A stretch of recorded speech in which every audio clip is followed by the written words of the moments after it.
It's a weird feeling hugging a loved one for the last time and stepping onto a bus off of American soil and not knowing if you're ever going to return to give them another hug or tell them you love them. So as we pulled away out of the parking lot, it was just, we knew what our job was and where we were going and the risk involved, but it's still very hard and very surreal.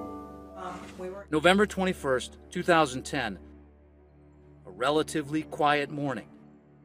Kyle and Lance Corporal Nick Eufrasio are standing guard on the rooftop as their platoon rests inside. Just out of nowhere, grenades started landing inside the courtyard of our compound. 3 or 4 of them exploded there. We instantly threw our gear on and started making our way outside. That's when the final grenade exploded on the roof. When I got to Kyle, he was laying face down in the corner of our post. I grabbed his arm to try and roll him over, and when I did, he was covered in blood. He was missing most of his lower jaw.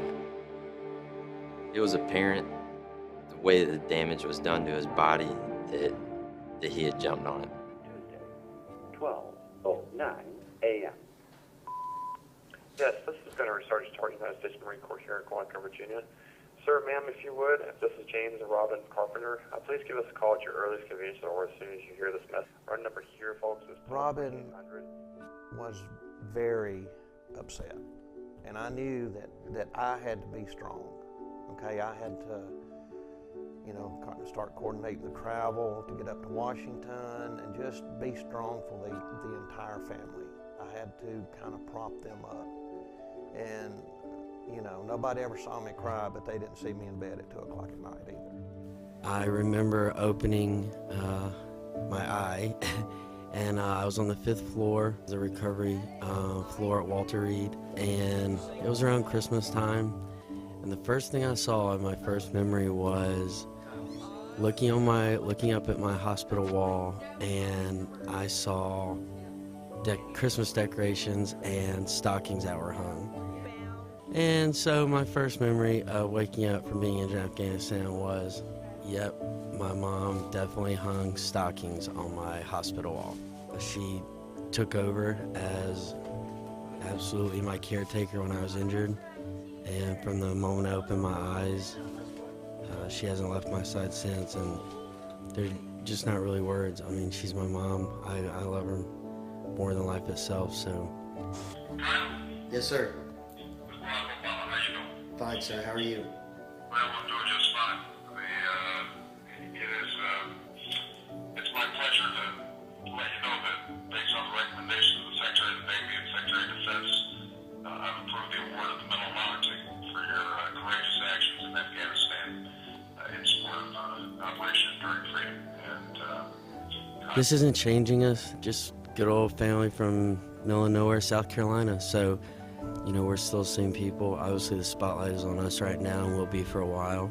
But when it all comes down to it, I raised my right hand and I went over there knowing the risk. And, I'm proud of what I did, but that doesn't define me. I'm more proud of just being a Marine. Right now, I'm in school and I'm just a normal college student, and that's what I'm going to keep doing for next 3, 4, 5 years. I wanted to be a Marine first while I could and while I had the opportunity and while my body would allow it.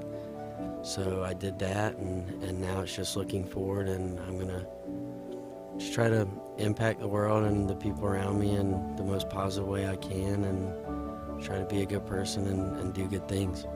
Dear Kyle, well, it's crucible time. Can you believe it? I know your days have been long, but I know in some ways you can't believe you have made it this far.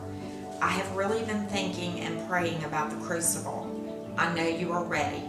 To think how you will feel at the end of those 54 hours. What you will have accomplished in that amount of time will be what most people do in a lifetime. You should be so proud of yourself. I know you will use every single aspect of everything you have learned. What an awesome feeling to see your sense of accomplishment.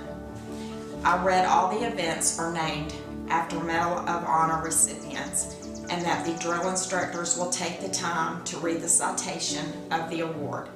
I can't imagine the emotion to hear about the ones that have gone before you.